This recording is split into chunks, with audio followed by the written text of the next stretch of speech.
होती है, शान हमारी होती है, शान हमारी होती है, हाथ बजा के होती है, हाथ बजा के होती है, हाथ बजा के होती है, न डरने वाली होती है, न डरने वाली होती है, न डरने वाली होती है, न डरने वाली होती है, जम्मू की बेटी होती है, जम्मू की बेटी होती है, जम्मू की बेटी होती है, कश्मीर की बेटी होती है, कश्मीर की बेटी होती है, न डरने वाली होती है, न डरने वाली कश्मीर में हाथ बजा के हाथ बजा के हाथ उठा के हाथ उठा के अरे सारे बोलो, अरे माँ बोलो, अरे बहना बोलो, सरदारा बोलो, सरदारा बोलो, हाथ बजा के हाथ बजा के हाथ बजा के ताकत हमारी हमारी होती है, जान हमारी होती है, शान हमारी होती है, शान हमारी होती है, हाथ बजा के होती है, हाथ बजा के होती है, हाथ बजा के होती है, न डरने वाली होती है, न डरने वाली होती है, न डरने वाली होती है, न डरने वाली होती है, जम्मू की बेटी होती है, जम्मू की बेटी होती है, जम्मू की बेटी होती है, कश्मीर की बेटी होती है, कश्मीर की बेटी होती है, न डरने वाली होती है, न डरने वाली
काले दिन का काला कानून, काले दिन का काला फैसला, काले दिन का काला फैसला।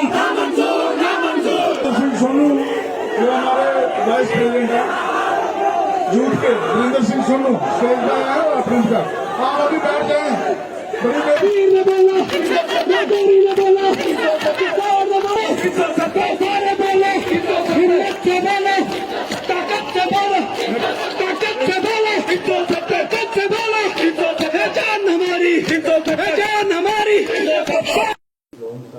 नमस्कार, अली टाइम में आपका स्वागत है। इस वक्त हम सुंजुआ में हैं। यहाँ पर पीडीपी की जो एक वन डे कन्वेंशन चल रही है, पार्टी वर्कर्स की कन्वेंशन है और इसकी मुख्य अतिथि पीडीपी की प्रेसिडेंट महबूबा मुफ्ती जी हैं, जो इस समय यहाँ पर पहुँच चुकी हैं।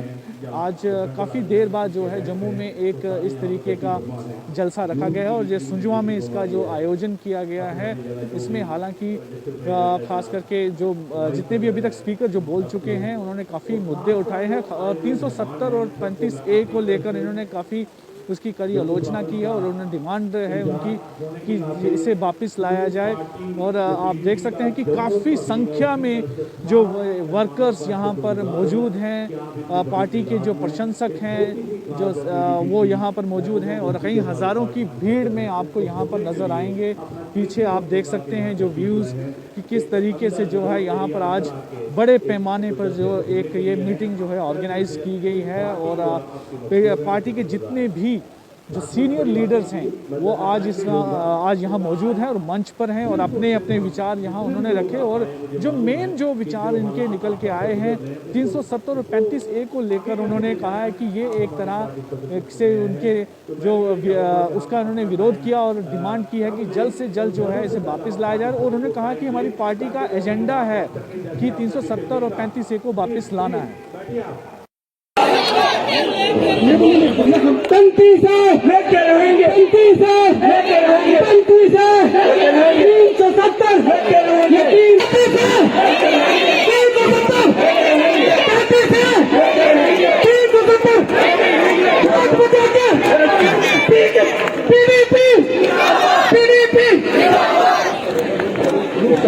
हमारे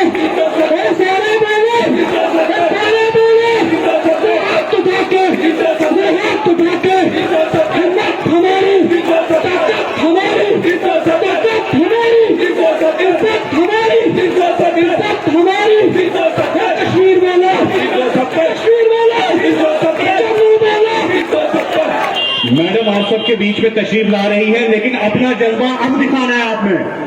मुफ्ती मुफ्ती बोलो मुफ्ती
हेलो, हम सबके साथ मिलकर एक आवाज बननी चाहिए जो दिल्ली तक जानी चाहिए। जवान गए 1 ਲੱਖ ਤੇ ਇੱਥੇ ਤੇ ਸਾਡੀ ਰਾਤ ਬਣ ਚੁੱਕੀ ਹੈ ਕਿ ਹੁਣ ਧਰਮ ਦੇ ਨਾਮ ਤੇ ਸਾਨੂੰ ਲੜਾਉਣਾ ਜਾਣਦੇ ਨੇ। ਅੱਜ ਜੰਮੂ ਕਸ਼ਮੀਰ ਦੇ ਲੋਕਾਂ ਦੀ ਜਿਹੜੀ ਉਮੀਦ ਹੈ ਉਹ ਮਹਿਬੂਬਾ ਜੀ ਤੁਹਾਡੇ ਤੱਕ ਹੈ। ਅੱਜ ਸਾਨੂੰ ਫਕਰ ਹੈ ਅਸੀਂ ਕੈਸੇ ਲੀਡਰ ਦੀ ਕਿਆਦਤ ਵਿੱਚ ਕੰਮ ਕਰ ਰਹੇ ਹਾਂ ਕਿ ਜਿਹੜਾ ਜੰਮੂ ਕਸ਼ਮੀਰ ਦੇ ਲੋਕਾਂ ਦੇ ਮਸਲਿਆਂ ਦੇ ਵਾਸਤੇ ਚਾਹੇ ਉਹ ਪ੍ਰਾਈਮ ਮਿਨਿਸਟਰ ਸਾਹਿਬ ਦੀ ਮੀਟਿੰਗ ਹੈ ਉਹਦੇ ਵਿੱਚ ਵੀ ਉਹੀ ਸਟੈਂਡ ਹੈ, ਕਸ਼ਮੀਰ 'ਚ ਵੀ ਉਹੀ ਸਟੈਂਡ ਹੈ, ਜੰਤਰ ਮੰਤਰ ਤੇ ਵੀ ਉਹੀ ਸਟੈਂਡ ਹੈ ਔਰ ਜੰਮੂ ਵਿੱਚ ਵੀ ਉਹੀ ਸਟੈਂਡ ਹੈ। तो मैं ज्यादा समय ਤੁਹਾਡੇ ਵਿੱਚ नहीं रहना चाहता। मैं खास तौर नौजवान साथियों की तरफों जितने भी साथी इतने आए ने मैं उन्होंने तरफों महबूबा जी ਤੁਹਾਨੂੰ ਵੀ यकीन दवाना कि जब तक साढ़े साथ चलते महबूबा जी ਅਸੀਂ ਤੁਹਾਡੇ ਨਾਲ PDP ਨਾਲ मैडम महबूबा मुफ्ती मैं 370 35 कहूँगा ਤੁਸੀਂ कहना वापस दो 370 35 है 370 35 है। आज सारे आएगा 2.5 करोड़ नौकरियां मिलेंगी हर साल और दूध की गंगा बहेगी। दूध की गंगा तो नहीं बही बल्कि गंगा में लाशें जरूर बही जो हमने देखा जब कोविड हो गया। तो किसी तरीके से इन्होंने इस देश में जो तब्दीली के लिए वोट दिया था वो अच्छी तब्दीली हमने नहीं देखी। जब कोई जवान चाहे वो हिंदू हो, मुसलमान हो, सिख हो, चाहे जेएनयू में पढ़ता हो, चाहे दिल्ली यूनिवर्सिटी में पढ़ता हो, चाहे किसी भी यूनिवर्सिटी में पढ़ता हो, जब वो इनसे सवाल करता है कि आपने मेरे संविधान का की बेइज्जती क्यों करते हो, तो उसको देशद्रोही कहते हैं, उसको टुकड़े टुकड़े गए कहते हैं, उसको कहते हैं ये हिंदुस्तान के खिलाफ बात करता है। और यहाँ जम्मू में भी आपने इसको वोट दिया और मुफ्ती साहब ने फैसला किया कि चूंकि जम्मू के हिंदुओं ने अक्सरियत ने बीजेपी को वोट दिया है इसलिए हम बीजेपी को अलग नहीं कर सकते। हमें जम्मू के वोट की इज्जत करके बीजेपी के साथ सरकार बना के अटल बिहारी वाजपेयी के प्रोग्राम को, पॉलिटिकल प्रोसेस को आगे चलाएंगे। जिस पॉलिटिकल प्रोसेस की वजह से हमारे बॉर्डर्स पे गोली बंद हो गई थी, जिसकी वजह से हमारे रास्ते खुले थे, जिसकी वजह से बातचीत हुई थी, जिसकी वजह से मिलिटेंसी कम हुई थी, जिसकी वजह से हिंदुस्तान और पाकिस्तान नजदीक आ गए थे, जिसकी वजह से जम्मू कश्मीर जो जंग का अखाड़ा बन गया था वो हिंदुस्तान और पाकिस्तान के बीच में पुल बन रहा था। चाहे वो रावलाकोट रोड खुल गया, चाहे मुजफ्फराबाद। ये सोच के मुफ्ती साहब ने हाथ मिलाया, मगर क्या हुआ? क्या हुआ? हम तो इल्जाम देते हैं अली मोहम्मद जिन्ना को, जिन्होंने आजादी की लड़ाई जवाहरलाल नेहरू, गांधी जी, सरदार वल्लभ भाई पटेल, सर सैयद अहमद खान, अंबेडकर जी सबके साथ लड़ी हिंदुस्तान को आजाद करने के लिए।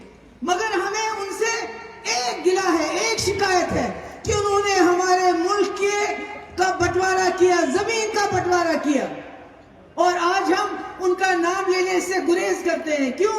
कहते हैं जिन्ना ने, उन्होंने हिंदुस्तान का बंटवारा कर दिया, हिंदू मुसलमान को अलग कर दिया। मगर अगर आज आप देखेंगे, आज हजारों जिन्ना है जो न सिर्फ जमीन का तो हो गया, यहाँ के इंसानों का बंटवारा करते हैं, यहाँ के हिंदू मुसलमान का बंटवारा करते हैं। और ये वो लोग हैं जिन्होंने आजादी में अपना कोई योगदान नहीं डाला। ये उस वक्त अंग्रेजों के तलवे चाटते थे, आज हमें देशभक्ति सिखाते हैं ये। कहीं मुझे इनका एक नाम बताइए जो कभी जेल गए हो, एक लीडर का नाम बताइए जो आजादी के लिए जेल में गया हो, जिसने आजादी की लड़ाई लड़ी हो। नहीं, ये उनके तलवे चाटते थे उस वक्त अंग्रेजों की। और इन्होंने झंडा कुछ साल पहले अपने वहां लगाया, तब तक हिंदुस्तान का झंडा भी नहीं लगाते थे ये लोग। आज हमें ये सबक दे रहे हैं कि आप देशद्रोही हो, हम देशभक्त हैं। अरे कहां से देशभक्त हो गए आपके? आपने तो इस मुल्क के टुकड़े कर रहे हो। आप लोग हिंदू मुसलमान को लड़ा रहे हो। वहां उधर हमारे पड़ोसी मुल्क में एक जनरल आया था, वहां तो बड़े जनरल आए, उसने कहा यहां तो इस्लाम है मगर असली इस्लाम मैं लाऊंगा, असली मजहब मैं सिखाऊंगा मुसलमानों को। और मजहब सिखाते सिखाते उसने इतनी नफरत वहां पैदा की, वहां के बच्चों को किताब के बदले बंदूक हाथ में दी, और आज उस पाकिस्तान में बम फटते हैं। आज वो पाकिस्तान कर्जदार हो रहा है, आज वो पाकिस्तान पछता रहा है कि हमने किस जनरल का साथ देके पाकिस्तान की जमीन में जहर बोया, जो आज वो काट रहे हैं। और हमारे यहाँ क्या हो रहा है? आज हमारे यहाँ क्या हो रहा है? हमारी डेमोक्रेसी, हमारी जमहूरियत खत्म, हमारे कॉन्स्टिट्यूशन की किताब को खत्म, और जम्मू कश्मीर को एक लेबोरेटरी बनाया गया है। जम्मू कश्मीर में टेस्टिंग होती है। पहले जम्मू कश्मीर में देखा जाता है कि यहाँ क्या होगा, फिर वहां हो जाएगा। आप देखिए एक मिसाल, अभी कुछ दिन पहले यहाँ के मुलाजिमों ने हड़ताल की बिजली को लेके।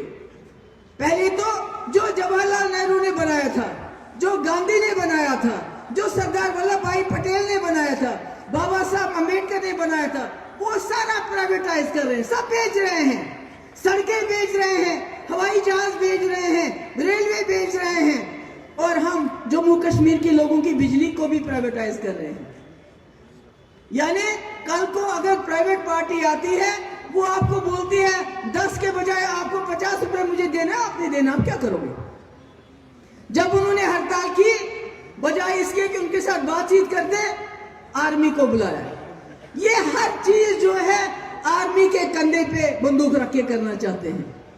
तो इनमें और उसमें क्या फर्क है? उस जनरल में उसने भी तो यही जहर बोया उधर, जो जहर आज ये बोते हैं। अभी आपने देखा पाकिस्तान के अंदर एक श्रीलंकन को लिंच किया गया, मार मार के उसको जला दिया गया। हमारे यहाँ तो ये भी रोज होता है। अब आप भी बताइए फर्क क्या रहा जियाउल हक के राज में और आज जो इस वक्त हमारे हमारे मुल्क में हो रहा है। आप सोचिए इस बात को। कम से कम वहां जब लिंचिंग हुई तो वहां के वजीर आजम ने उसको क्रिटिसाइज किया, कहा आज पाकिस्तान का सर शर्म से झुक गया। मगर जब हमारे यहाँ लिंचिंग होती है, माइनॉरिटीज को मारा जाता है, दलितों को मारा जाता है, तो उनको हार पहनाए जाते हैं, लिंचिंग करने वालों को हार पहनाए जाते हैं। क्या यही है? क्या यही हमारा मुल्क गंगा जमुना तहजीब का मुल्क है? यहाँ शेर और बकरी एक ही घाट पानी पीते हैं। यहाँ पर गोडसे की सियासत नहीं चलेगी। यहाँ पर गोडसे की सियासत नहीं चलेगी। आज ये जो इस मुल्क की आबादी का 25% है, उनको नाम से नहीं बुलाते हैं, मुसलमान नाम से नहीं बुलाते हैं, उनको बाबर की औलाद बुलाते हैं, औरंगजेब के रिश्तेदार बुलाते हैं, उनको दीमक बुलाते हैं, उनको कैंसर बुलाते हैं। मुझे ये बताइए, जब आप 20-25 अपने घर में 100 लोगों में से 20-25 लोगों को इतनी नफरत से देखेगी तो क्या वो देश आगे बढ़ेगा? आज हमारा मुल्क भुखमरी में पाकिस्तान से भी आगे है, नेपाल से भी आगे है, बांग्लादेश से भी आगे है। इतनी भुखमरी हमारे मुल्क में। हम जीडीपी में बांग्लादेश से पीछे हैं। हम जो जम्मू कश्मीर की रियासत जिसका जीडीपी 2019 में महाराष्ट्र से भी ज्यादा था, आगे था, आज सबसे ज्यादा बेरोजगारी 22% जम्मू कश्मीर में है। आज सबसे महंगाई ज्यादा 7% जम्मू कश्मीर में है। जैसे बेग साहब ने सही फरमाया, कहा कि जम्मू कश्मीर की समस्या सबसे बड़ी 370 से है। यहाँ रोजगार नहीं मिल रहा है, यहाँ दूध की नदियां नहीं बह रही, यहाँ तरक्की नहीं हो रही है। अब मुझे बताइए, 2019 से 19 तक अगर 1000 नौकरियों के लिए जम्मू कश्मीर के लाख नौजवान अप्लाई करता था, आज उन 1000 नौकरियों के लिए पूरे मुल्क के लाखों नौजवान अप्लाई करते हैं। आपकी बारी कहां से आएगी? आपको बताया जाता था कश्मीरी आपकी नौकरी खाता था। आज देखिए, हम तो कश्मीर में समझते थे कि इनकी नजर कश्मीर की जमीन पे है, मगर जम्मू का क्या हाल, कठुआ का क्या हाल, जहां लोगों को बेघर कर रहे हैं, जिनकी जमीनें छीन रहे हैं और वो जमीनें बड़े बड़े सरमायादारों को दे रहे हैं कारखाने लगाने के लिए। घराना यहाँ जो है आरसपुरा साइड में, जहां पर बर्ड सेंचुरी, अरे भैया आप चिड़िया पालो, क्यों नहीं पालोगे?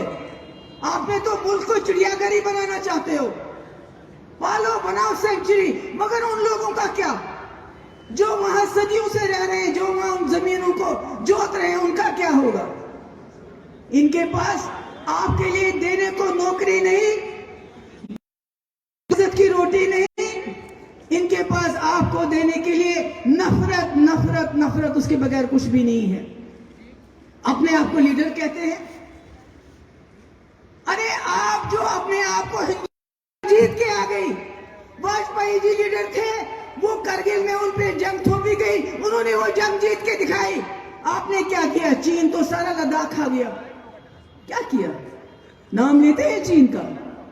नाम लेते हैं क्या चीन का? कि जो चीन लद्दाख में सारी जमीन खा गया है, आपकी हजारों कनाल जमीन पे उसने कब्जा किया है। वहां से देखिए उत्तरांचल, जो दूसरे बाकी हमारे इलाके हैं, वहां देखिए उन्होंने बस्तियों की बस्तियां आबाद की। मुंह खोलते हैं क्या? चीन के बारे में मुंह खोलते क्यों? क्योंकि उससे वोट नहीं मिलेगा। जम्मू के लोगों को बताते हैं हमने 370 खत्म किया जम्मू की तरक्की के लिए। नहीं मेरे भाइयों, इन्होंने 370 आपकी तरक्की के लिए खत्म नहीं किया। इन्होंने इसलिए किया ताकि ये यूपी, बिहार, बाकी जगह इलेक्शन में बताएं कि हमने 370 खत्म किया, अब आपको रोटी नहीं चाहिए, अब आपको नौकरी नहीं चाहिए, अब आपको बिजली नहीं चाहिए, अब आपको पानी नहीं चाहिए, आप जाके कश्मीर में प्लॉट खरीदो। यही बोलते हैं ना इलेक्शन में। क्योंकि इनको अस्पताल बनाने थे, एम्स जैसे अस्पताल बनाने थे मुल्क के अंदर। इन्होंने अच्छी तालीम देनी थी, लोगों को रोजगार देना था, लोगों को 2 वक्त की इज्जत की रोटी देनी थी, मगर वो तो कुछ दे नहीं पा रहे हैं। तो क्या देते हैं? नफरत, हिंदू मुस्लिम। आज ये मस्जिद गिराओ, ये मंदिर बनाओ, कल वो मस्जिद गिराओ, ये मंदिर बनाओ। इसके गैर इनके पास कोई प्रोग्राम नहीं है। मैं ये बात जम्मू के लोगों को बताना चाहती हूँ।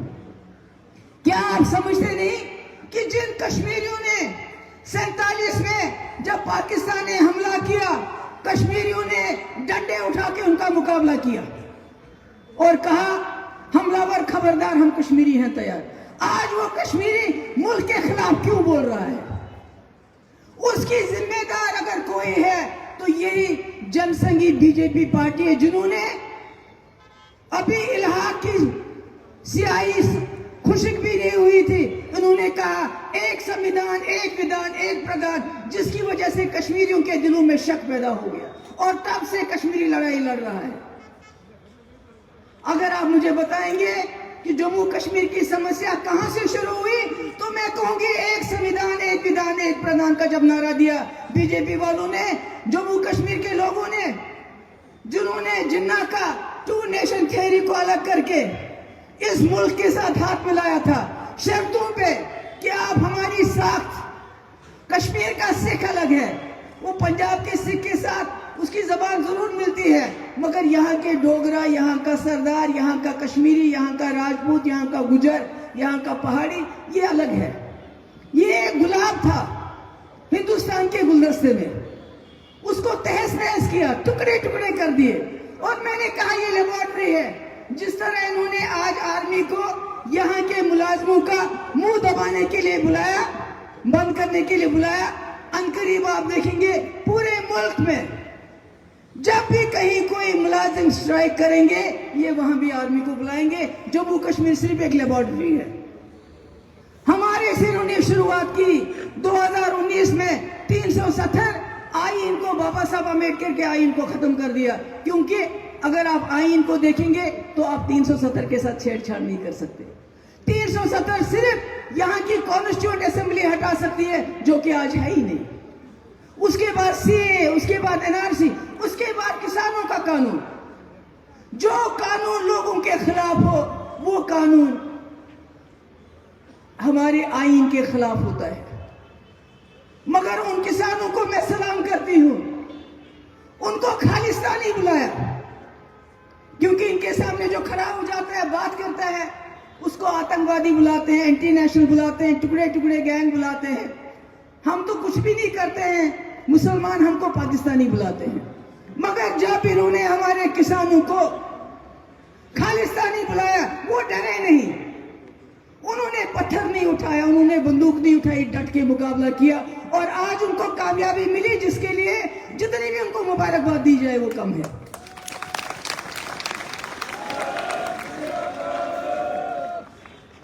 और यहाँ सुजवा हो, बटंडी हो, खाली आपके पीछे नहीं पड़े हैं, ये और भी इलाकों में। मैं तो कहती हूँ कि जब इंशाल्लाह सरकार बनेगी, ये जो तमाम कॉलोनीज है इनको रेगुलराइज किया जाना चाहिए, ताकि आने वाले वक्त में इनके हाथ में ये डंडा कभी ना आए, जिसकी वजह से हमारे लोगों को परेशान करते हैं। ये बांटना चाहते हैं आप लोगों को। मैं जम्मू के नौजवानों से कहना चाहती हूँ कि जब तक जम्मू कश्मीर में अमन नहीं होगा, तब तक यहाँ इन्वेस्टमेंट नहीं आएगी। मुझे बताइए कितने कारखाने लगे 2019 के बाद, कितनी नौकरियां मिली? कुछ भी नहीं। क्या मिला? क्या मिला? कुछ भी नहीं मिला। मैंने कहा भुखमरी में हम नेपाल और बांग्लादेश और पाकिस्तान से भी पीछे, वो पाकिस्तान जो कर्जे में जी रहा है इस वक्त।